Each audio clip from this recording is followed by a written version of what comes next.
Hello les parents héroïques, aujourd'hui je vais vous montrer comment captiver votre enfant pendant quelques instants, les instants qui vont vous suffire à préparer à manger, à mettre la table ou à vous occuper un petit peu de vous. C'est parti!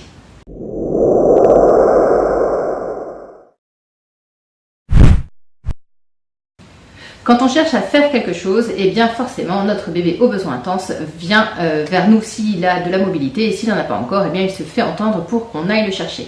Alors comment pallier et trouver une solution pour qu'on puisse enfin faire quelque chose? L'habitude qu'on a, mauvais réflexe, c'est qu'on va proposer une activité. C'est-à-dire qu'on va prendre un objet et on va lui dire tiens regarde ceci, tiens regarde cela, on va agiter le hochet, on va essayer de l'intéresser. Or, pour le bébé aux besoins intenses, il y a un élément qui est très important, c'est le petit suspense. C'est le petit scénario qui va réussir à se construire, c'est la chasse et c'est très facile à mettre en place, ça risque de l'occuper pendant pas mal de temps. On va donc lui offrir ce petit moment de recherche, tout simplement avec des instruments très compliqués, vous allez voir à trouver. Des instruments de cuisine, voilà. Attention au gros trucage aujourd'hui. Oh mon Dieu, tous ces jolis instruments de cuisine. Oui, ils ne sont pas en bois, je sais, il y en a en plastique. Comme ça, si bébé venait mordiller, il n'y a pas de problème. Donc, vous êtes armés de votre thématique cuisine aujourd'hui. Et au lieu de donner directement à votre enfant l'objet en lui disant tiens, regarde comme c'est intéressant, vous allez tout simplement, dans la maison, le poser au bord d'une table, au bord d'un accès, au bord du plan de travail, comme ceci. Là, un petit peu. Ah ben là, vous ne voyez pas. Un petit peu comme ça. C'est-à-dire que je laisse déborder pour susciter de l'intérêt, mais ce n'est pas moi qui vais imposer en fait mon intérêt à l'enfant. C'est l'enfant qui va de lui-même développer un intérêt. Nos bébés aux besoins intenses n'en manquent absolument pas. Et quand ils ont de la mobilité, c'est vraiment quelque chose qui marche très très bien. Donc, vous pouvez décider de vous faire des petits parcours thématiques, comme ça. Comme aujourd'hui, j'ai décidé de faire avec la cuisine, la fameuse louche, un très grand succès. Donc, vous pouvez décider une thématique comme ça. Le lendemain, eh bien, peut-être faire avec d'autres objets, une règle ou des jouets qui sont dispersés comme ça et qui sont mis dans des endroits auxquels le bébé aux besoins intenses ne s'attend pas, ce qui va donc susciter sa curiosité. La seule chose que vous avez à faire, en fait, c'est de le positionner de façon à ce qu'il repère qu'il y a quelque chose de repérable. Donc, ne pas lui imposer, mais légèrement orienter et vous allez voir qu'il va pouvoir s'intéresser. Alors, si vous pouvez aussi décider de la longueur du parcours, soit vous faites un objet pour avoir 5 minutes, soit vous faites plusieurs petits objets et vous pouvez même faire un parcours dans la maison, plan de travail, table de la cuisine, le bord de la chaise, le meuble télé, tout ce qui est un petit peu à sa hauteur ou sur le bord du canapé, mais jamais complètement à disposition. C'est-à-dire qu'il faut qu'il aille le chercher, il faut qu'il arrive à le trouver. Donc ça, ce système-là est parfait pour les bébés qui commencent à bien marcher à quatre pattes. En général, ça intervient très très vite quand même avec le bébé aux besoins intenses.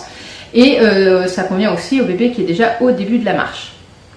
Pour les bébés qui sont en faible mobilité, c'est-à-dire qui sont encore sur leur tapis, et bien aussi disposer des... vous pouvez faire la même chose, hein, c'est le même genre de thématique, mais vous les mettez à à 1 mètre ou 2 mètres de lui. Ce qui fait que déjà ça va l'intéresser, ça va l'interpeller et il va essayer d'aller vers.